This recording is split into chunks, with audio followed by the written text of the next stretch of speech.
ವಾಯುಸ್ಥಿತಿಯ ಪ್ರವಚನ ಮಾಲೆಯಲ್ಲಿ ಇದು 8ನೇ ಭಾಗ. ಮತ್ತೆ ತ್ರಿವಿಕ್ರಮ ಪಂಡಿತರ ರಚನೆಯಾದ ವಾಯುಸ್ಥಿತಿಯಲ್ಲಿ ಇದು 6ನೇ ಶ್ಲೋಕ. ಸಂಸಾರೋತ್ತಾಪನಿತ್ಯೋ ಪಶಮದ ಸದಯ ಸ್ನೇಹ ಹಾಸಾಂಬಪೂರ ರೋದ್ಯದ್ ವಿದ್ಯಾನವದ್ಯ ದ್ಯುತಿಮಣಿ ಕಿರಣ ಶ್ರೇಣಿ ಸಂಪೂರಿತಾಶಃ ಶ್ರೀವತ್ಸಾಂಕಾಧಿವಾಸೋ ಚಿತತರ ಸರಳ ಶ್ರೀಮದಾನಂದ ತೀರ್ಥ ಶ್ರೀರಾಂಬೋಧಿರ್ ವಿಭಿಂದ್ಯಾತ್ ಭವದನಭಿಮತಂ ಭೂರಿಮೇ ಭೂತಿ ಹೇತುವು. ಇಲ್ಲಿ ಈ ಶ್ಲೋಕದಲ್ಲಿ ವೇದವ್ಯಾಸರನ್ನ ಮತ್ತೆ ಮಧ್ವರನ್ನ ಇಬ್ಬರನ್ನು ಕೂಡ ಒಂದು ಕ್ಷೀರಸಾಗರಕ್ಕೆ ಹೋಲಿಸಿ ವರ್ಣನೆ ಮಾಡ್ತಾ ಇದ್ದಾರೆ. ಸಮುದ್ರ ಅಂತ ಅವರನ್ನು ಉಪಾಸನೆ ಮಾಡಬೇಕು. ಕರುಣಾ ಸಮುದ್ರ ಅಂತೆಲ್ಲ ಹೇಳ್ತೀವಿ. ಕರುಣಾ ಸಮುದ್ರ, ಜ್ಞಾನ ಸಮುದ್ರ ಅಂತ ಇದೆಲ್ಲ ಹೇಳ್ತೀವಿ. ಅದರಂತೆ ಇದು ಕೂಡ ಒಂದು ಉಪಾಸನೆ. ಸಮುದ್ರ ಅಂದಮೇಲೆ ಸಮುದ್ರದಲ್ಲಿ ಏನೇನು ಸಂಗತಿಗಳಿರಬೇಕೋ ಅದೆಲ್ಲ ಈ ವೇದವ್ಯಾಸರಲ್ಲಿ ಮತ್ತೆ ಮಧ್ವಾಚಾರ್ಯರಲ್ಲೂ ಕೂಡ ಇರಲೇಬೇಕಲ್ಲ. ಈ ಬೇಸಿಗೆಯ ಒಂದು ಕ್ರೂರವಾದಂತಹ ಉಗ್ರವಾದ ತಾಪಕ್ಕೆ ಸಿಲುಕಿದವರು ನದಿ, ಕೆರೆ, ಬಾವಿ ಮೊದಲಾದ ಕಡೆ ಜಲವಿಹಾರ ಮಾಡ್ತಾರೆ. ಸಮುದ್ರದಲ್ಲೂ ಕೂಡ ಕೆಲವರು ಮಾಡ್ತಾರೆ. ಉಪ್ಪಿನ ಸಮುದ್ರದಲ್ಲಿ ಬಹಳ ಸಾಧ್ಯ ಆಗದೆ ಹೋದ್ರೂ ಕೂಡ ಕ್ಷೀರಸಾಗರದಂತಹ ಸಾಗರದಲ್ಲಿ ವಿಹಾರ ಮಾಡಿದರೆ ಹೆಚ್ಚು ತಂಪು ಸಿಕ್ಕೇ ಸಿಗ್ತದೆ. ಕ್ಷೀರಸಾಗರ ಅಂತನ್ನೋದು ತಾಪಕ್ಕೆ ಪರಿಹಾರಕ. ಮತ್ತೆ ದೊಡ್ಡ ಪ್ರಮಾಣದ ಹಾಲೆಂಬ ನೀರು ಉಳ್ಳದ್ದು. ಅನೇಕ ಮುತ್ತು ರತ್ನಗಳೆಲ್ಲ ಅಲ್ಲಿರ್ತವೆ. ಮತ್ತೆ ಶ್ರೀವತ್ಸ ಚಿಹ್ನೆಯಿಂದ ಶೋಭಿಸುವಂತಹ ಪರಮಾತ್ಮ ಶೇಷಶಾಹಿಯಾಗಿ ಆ ಕ್ಷೀರಸಾಗರದಲ್ಲಿ ಇರ್ತಾನೆ. ಮಧ್ವರನ್ನ ಈ ಕ್ಷೀರಸಾಗರ ಅಂತ ನಾವು ಹೋಲಿಸಿದ ಮೇಲೆ ಅವರಲ್ಲೂ ಕೂಡ ಈ ಎಲ್ಲ ಗುಣಗಳಿದ್ದೇ ಇರಬೇಕಲ್ಲ.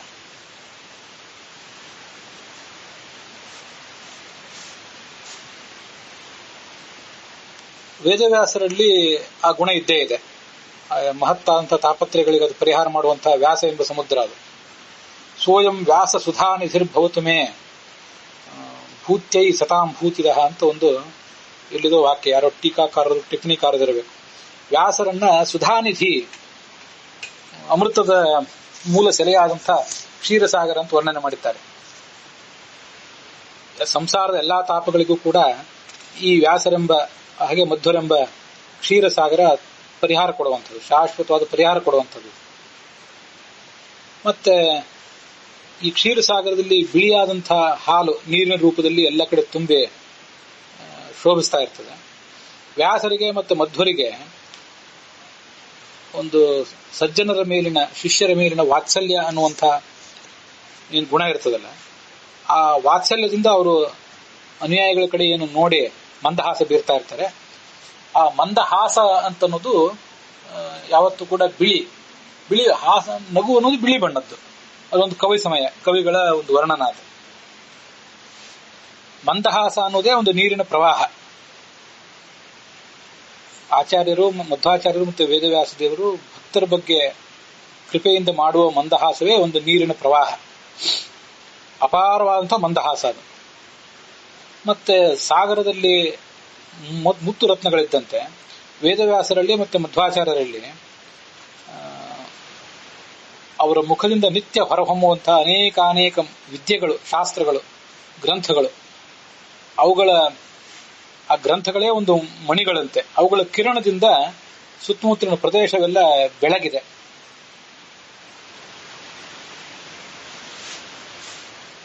ಆ ವೇದವ್ಯಾಸರ ಎದೆಯಲ್ಲಿ ಶ್ರೀವತ್ಸ ಚಿಹ್ನೆ ಇದೆ, ನಾರಾಯಣನ ಎದೆಯಲ್ಲಿ. ಅದು ಲಕ್ಷ್ಮಿಯ ಸನ್ನಿಧಾನವುಳ್ಳಂಥದ್ದು. ಹೀಗೆ ಆ ವೇದವ್ಯಾಸರೆಂಬ ಕ್ಷೀರಸಾಗರ ಆ ಲಕ್ಷ್ಮಿಯ ಸನ್ನಿಧಾನವುಳ್ಳಂತಹ ಕ್ಷೀರಸಾಗರವಾಗಿದೆ. ಮಧ್ವಾಚಾರ್ಯರನ್ನ ಕ್ಷೀರಸಾಗರ ಅಂತ ವರ್ಣನೆ ಮಾಡಿದಾಗ ಮಧ್ವಾಚಾರ್ಯರ ಒಳಗೆ, ಕ್ಷೀರಸಾಗರದ ಒಳಗೆ ಶೇಷಶಾಹಿಯಾಗಿ ಪರಮಾತ್ಮ ಹೇಗಿದ್ದಾನೋ ಹಾಗೆ ಮಧ್ವಾಚಾರ್ಯರ ಒಳಗೆ ಈ ಶೇಷಶಾಹಿಯಾಗಿ ಸ್ವಯಂ ಪರಮಾತ್ಮ ಇದ್ದಾನೆ. ಭೂತಿ ಅಂತಂದ್ರೆ ಭೂರಿಮೇ ಭೂತಿ ಹೇತು ಅಂತ ವರ್ಣನೆ ಮಾಡಿದ್ದಾರೆ. ಎಲ್ಲಾ ಥರದ ಅನಿಷ್ಟಗಳನ್ನು ಕೂಡ ಅದು ಪರಿಹರಿಸಬೇಕು.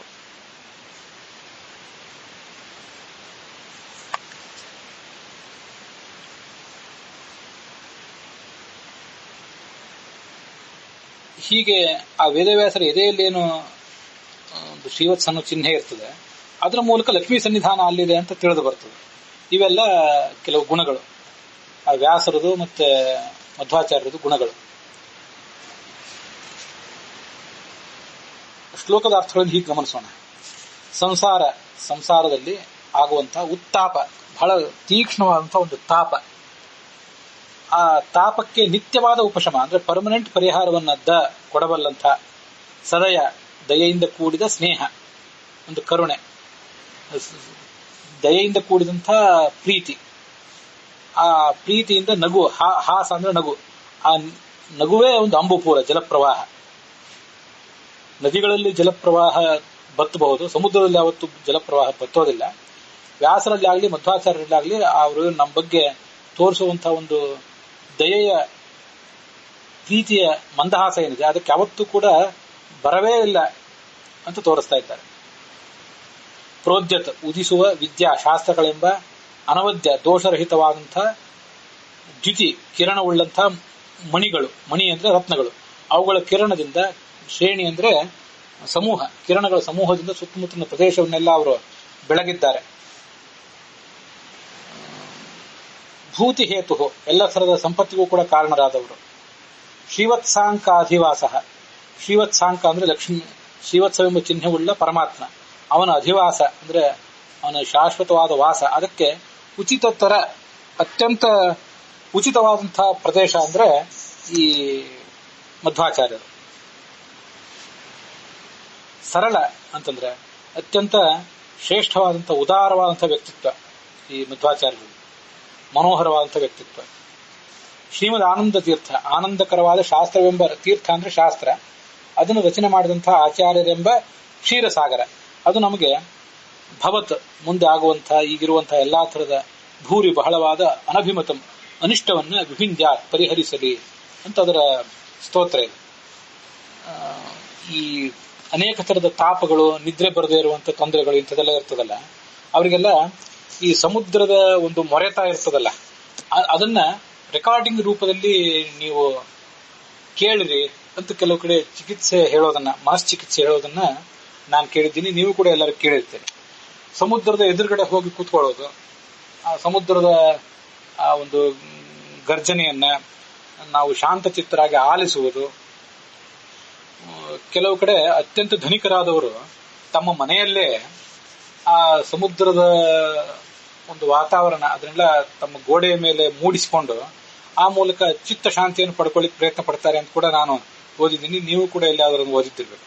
ಹೀಗೆ ಆ ಸಮುದ್ರದ ಅಪಾರವಾದಂತಹ ನೀರು, ಅದರ ಗರ್ಜನ, ಆ ವಾತಾವರಣ, ಇವೆಲ್ಲ ಮನುಷ್ಯನಿಗೆ ಚಿತ್ತ ಶಾಂತಿಯನ್ನು ಕೊಡಬಲ್ಲಂತಹ ಸಂಗತಿಗಳು.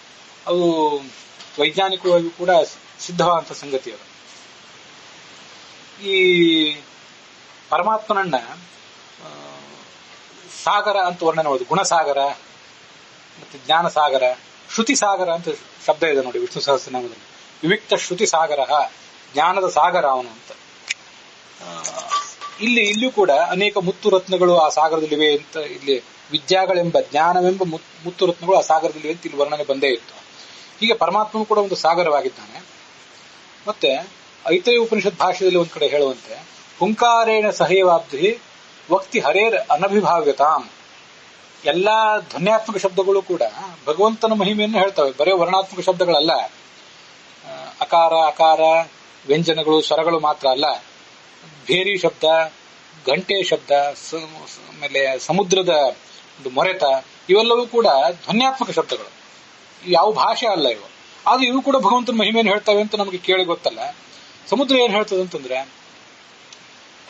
ಭಗವಂತ ಅನಭಿಭಾವ್ಯನಾಗಿದ್ದಾನೆ, ಯಾರಿಗೂ ಅವನು ಮುಣಿಯುವವನಲ್ಲ ಅನ್ನೋದನ್ನದು ಘೋಷಿಸ್ತಾ ಇದಂತೆ. ಇದು ಆಚಾರ್ಯರು ಐತರೇಯ ಉಪನಿಷತ್ ಭಾಷ್ಯದಲ್ಲಿ ಹೇಳಿದಂತಹ ವರ್ಣನೆ.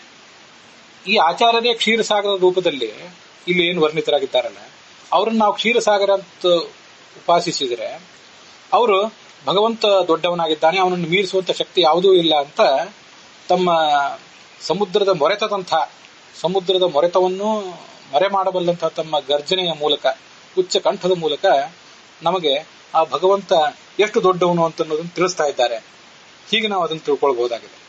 ಹೀಗೆ ವೇದವ್ಯಾಸರು ಶ್ರುತಿಸಾಗರ, ಸುಧಾನಿಧಿ ಅವರು, ಆಚಾರ್ಯರು ಕೂಡ ಸಾಗರದಂತೆ. ಸಾಗರ ಹೇಗೆ ತನ್ನ ಧ್ವನ್ಯಾತ್ಮಕ ಶಬ್ದದ ಮೂಲಕ ಭಗವಂತನ ಮಹಿಮೆಯನ್ನು ಹೇಳ್ತದೋ, ಅವನು ಯಾರಿಗೂ ಮಣಿಯದವನು ಅಂತ ಹೇಳ್ತದೋ, ಆಚಾರ್ಯರು ಕೂಡ ಭಗವಂತ ಎಲ್ಲ ಪ್ರಾಣಿಗಳಿಗೂ ಚೇಷ್ಟಕನಾಗಿದ್ದಾನೆ, ಯಾರಿಗೂ ಮಣಿಯದವ, ಎಲ್ಲರನ್ನು ಗೆಲ್ಲಬಲ್ಲವನು ಅಂತ ಅನ್ನೋದನ್ನ ತಮ್ಮ ಶಾಸ್ತ್ರಗಳ ಮೂಲಕ ತೋರಿಸಿಕೊಟ್ಟವರಾಗಿದ್ದಾರೆ. ಹೀಗೆ ನಾವು ಆಚಾರ್ಯರನ್ನ ಮತ್ತು ವೇದವ್ಯಾಸರನ್ನ ಕ್ಷೀರಸಾಗರ ಅಂತ ಉಪಾಸನೆ ಮಾಡಿ ಆ ಮೂಲಕ ಅದಕ್ಕೊಂದು ಆಧುನಿಕ ವೈಜ್ಞಾನದ ಮುಖ, ಅದೇನು ಪ್ರಾಚೀನ ಶಾಸ್ತ್ರದಲ್ಲಿ ಅದು ಇದ್ದೇ ಇದೆ, ಇಲ್ಲಂತಲ್ಲ. ಆಧುನಿಕ ವಿಜ್ಞಾನಿಗಳು, ಮನೋವಿಜ್ಞಾನಿಗಳು ಸಮುದ್ರದ ಎದುರು ಕೂತ್ಕೊಂಡು ಸಮುದ್ರದ ಶಬ್ದವನ್ನು ಕೇಳ್ತಾ, ಮನೆಯಲ್ಲಾದರೂ ಅದರ ಗರ್ಜನೆಯನ್ನು ಕೇಳ್ತಾ ಶಾಂತವಾಗಿ ನಿದ್ರೆ ಹೋಗಬೇಕು ಅಂತ ಹೀಗೆಲ್ಲ ಹೇಳ್ತಾರೆ. ಆ ಒಂದು ಮುಖವನ್ನು ಇಲ್ಲಿ ನಾವು ನೆನಪು ಮಾಡಿಕೊಂಡ್ರೆ ಇಂಥ ವರ್ಣನೆಗಳೆಲ್ಲ ಎಷ್ಟು ಫಲಪ್ರದ, ಎಷ್ಟು ಅರ್ಥವತ್ತು ಅಂತ ಗೊತ್ತಾಗ್ತದೆ. ಹೀಗೆ ಇದನ್ನು ಕೇಳಿ ಮುಗಿಸಿದ್ದೀವಿ. ಇಲ್ಲಿಗೆ ಈ ಭಾಗ ಸಮಾಪ್ತವಾಗಿದೆ.